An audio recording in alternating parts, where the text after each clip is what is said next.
Bien-aimés, vous savez, Dieu nous a donné certaines capacités dans notre vie, notamment l'oubli. L'oubli n'est pas que péjoratif, l'oubli n'est pas que mauvais, l'oubli n'est pas que destructeur. Parce que tout le monde, quand on parle de l'oubli, on le voit toujours dans l'aspect négatif. L'oubli a deux aspects. Le premier aspect, l'oubli nous permet de ne pas surcharger notre mémoire, de ne pas surcharger notre cerveau.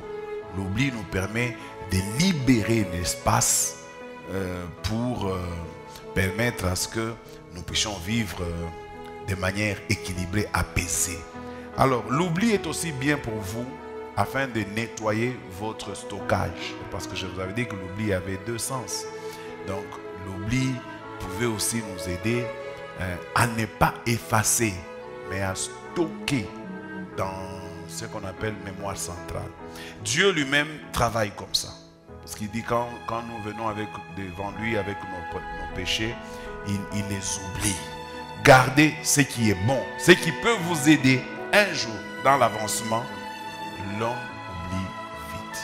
Retenez dans votre subconscient tout ce qui est bon, tout ce qui est agréable, tout ce que Dieu a fait pour vous, tout ce qui a marqué positivement votre vie.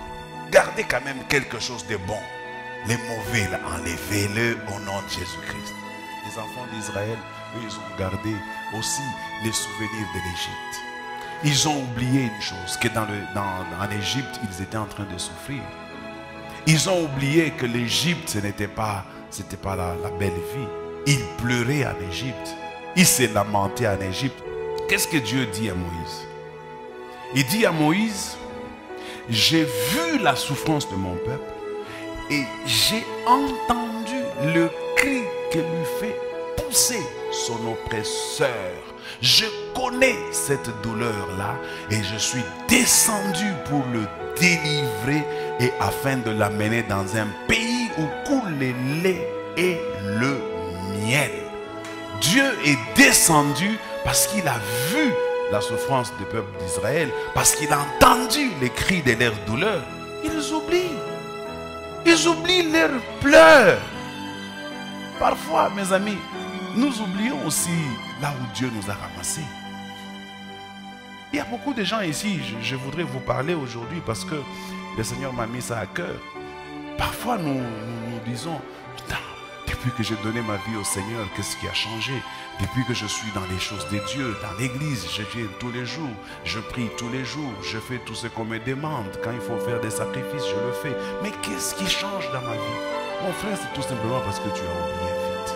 Le changement prend du temps. Quelqu'un me donne un bon amen.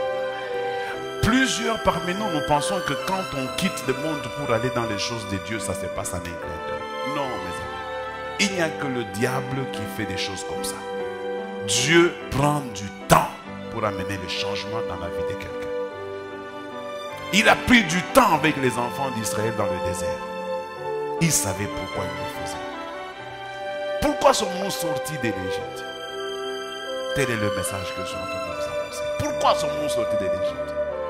Nous sommes sortis de l'Égypte parce que nous-mêmes, nous avons pleuré, nous avons souffert, nous avons couru vers Dieu pour le salut.